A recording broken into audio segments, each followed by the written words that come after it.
Hello வணக்கம். Welcome to நெல்லையாச்சி சமையல். அனைவருக்கும் இனிய விநாயகர் சதுர்த்தி நல்வாழ்த்துக்கள்.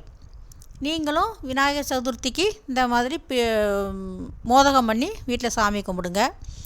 இந்த மோதகம் உங்களுக்கு பிடிச்சிருந்துன்னா கமெண்ட் பண்ணுங்கள், ஷேர் பண்ணுங்கள், லைக் பண்ணுங்கள், கண்டிப்பாக சப்ஸ்கிரைப் பண்ணுங்கள்.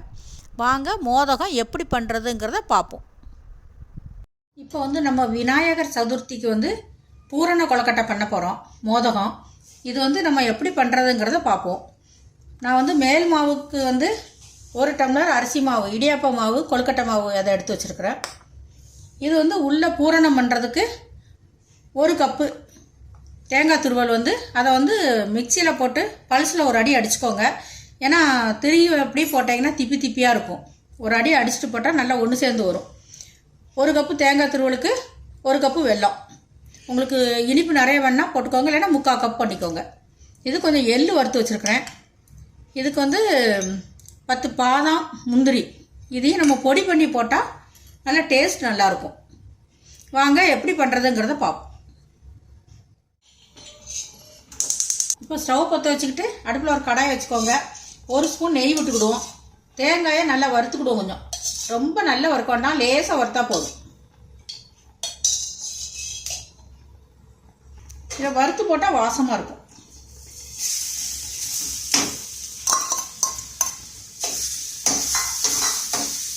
தேங்காயை கொஞ்சம் வாசம் வர நெஞ்சியும் வறுத்துக்கிடுவோம்.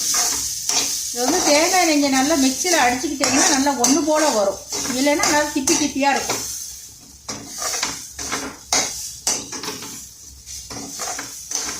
இப்போ தேங்காய் நம்ம லேசாக வறுத்துக்கிட்டோம், போதும். இப்போ நம்ம இதை இறக்கி வச்சிடலாம். இப்போ நம்ம வெல்லத்தை கரைச்சி எடுத்துக்கலாம். ஏன்னா தூசி கல் மண் இருக்கும். அதனால் கொஞ்சமாக தண்ணி விட்டு இந்த வெல்லத்தை நமக்கு எவ்வளோ வெல்லம் தேவையோ அதை வேணால் கரைச்சி எடுத்துக்கிடும். பாகு தேவையில்லை, நம்ம கரைச்சி எடுத்தால் போதும். இது கொஞ்சமாக தண்ணி விட்டுக்கணும். இப்போ வெல்லம் பாகு தேவையில்லை, வெல்லம் கரைஞ்சதும் இப்போ இறக்கிடலாம். நம்ம தூசி மண் இருக்கிறதுக்கு தான் இதை நம்ம இருத்து ஊற்றிக்கலாம். கரைஞ்சிட்டு நம்ம இதை இறக்கி வச்சிடலாம். இப்போ இந்த தேங்காய் திருவல்ல நம்ம இந்த வெள்ளைப்பாகை சேர்த்துக்கலாம்.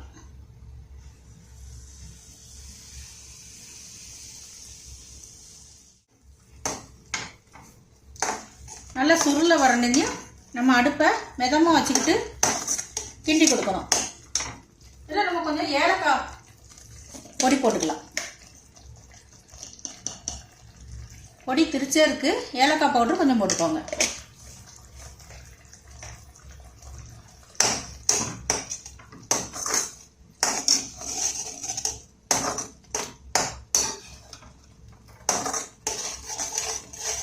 இது நல்லா கொஞ்சம் இறுகி வரணையும் நம்ம இதை கிண்டிக்கலாம்.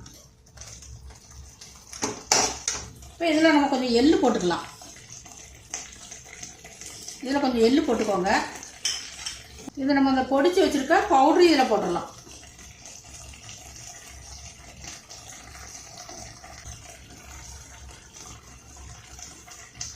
இது டேஸ்ட் நல்லாயிருக்கும்.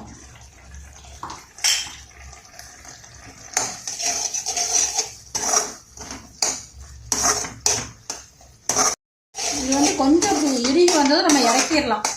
ஏன்னா இது ஆறுனதுக்கப்புறம் நல்லா இறுக்கமாயிரும். அதனால் நம்ம ரொம்ப இறுக்கமாக வேண்டாம், லேசாக அப்படி வந்தாலே நம்ம இறக்கி ஒரு பவுலில் மாற்றிடலாம்.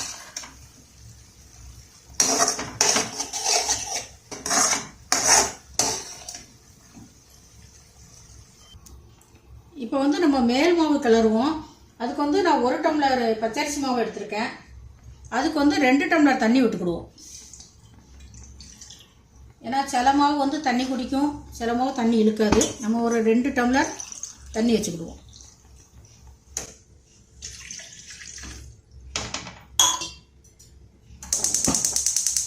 இது தண்ணி நல்லா கொதிக்கணும். இதில் கொஞ்சம் நம்ம உப்பு போட்டுக்கிடுவோம். தண்ணி நல்லா தரன்னு கொதிச்சதுக்கப்புறம் தான் அந்த மாவு போட்டு கிண்டணும். இதில் நம்ம கொஞ்சமாக உப்பு சேர்த்துக்கலாம்.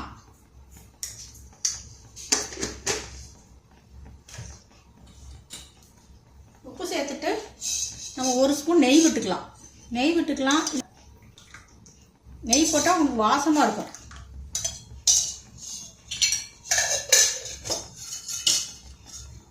இது நல்லா கொதிக்கட்டும்.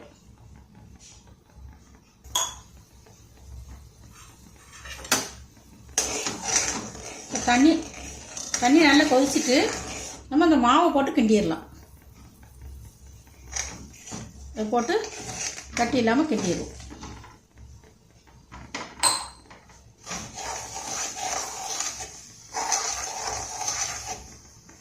ரொம்ப இறுக்கமாக இருந்துச்சுன்னா கொஞ்சம் தண்ணியை சூடு பண்ணி நம்ம விட்டு பிசைஞ்சிக்கலாம். நம்ம நல்லா பிசைஞ்சிட்டு நம்ம இறக்கி வச்சுக்கலாம். இது ஆறுனதுக்கப்புறம் நல்லா பிசைஞ்சிட்டு செப்பு பண்ணலாம்.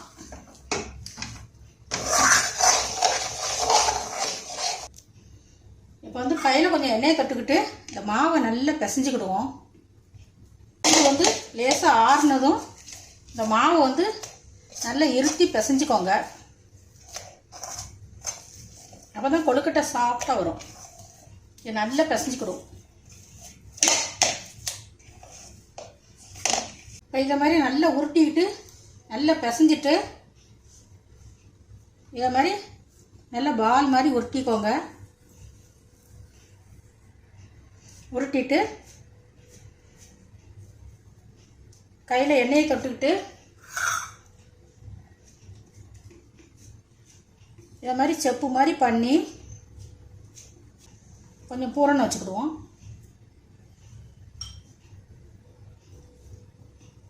பூரணம் வச்சுட்டு இதை மாதிரி மூடிடலாம்.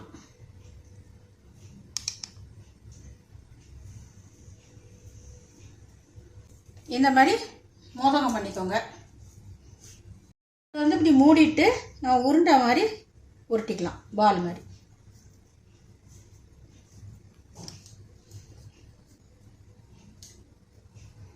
இப்படி ஒன்று பண்ணி பாருங்க.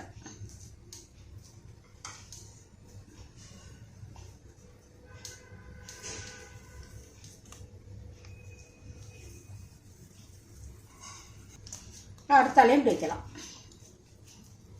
கையில் எண்ணெயை தொட்டிட்டு நல்லா அப்படி பின்னிட்டு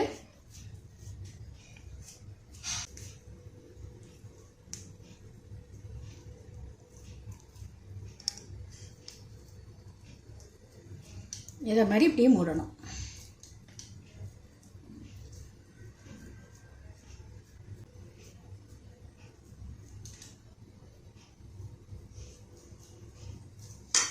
இப்போ எல்லா கொழுக்கட்டையும் பண்ணி வச்சுட்டோம்.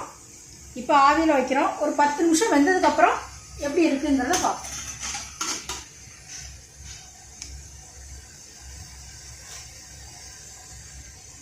வேகட்டும்.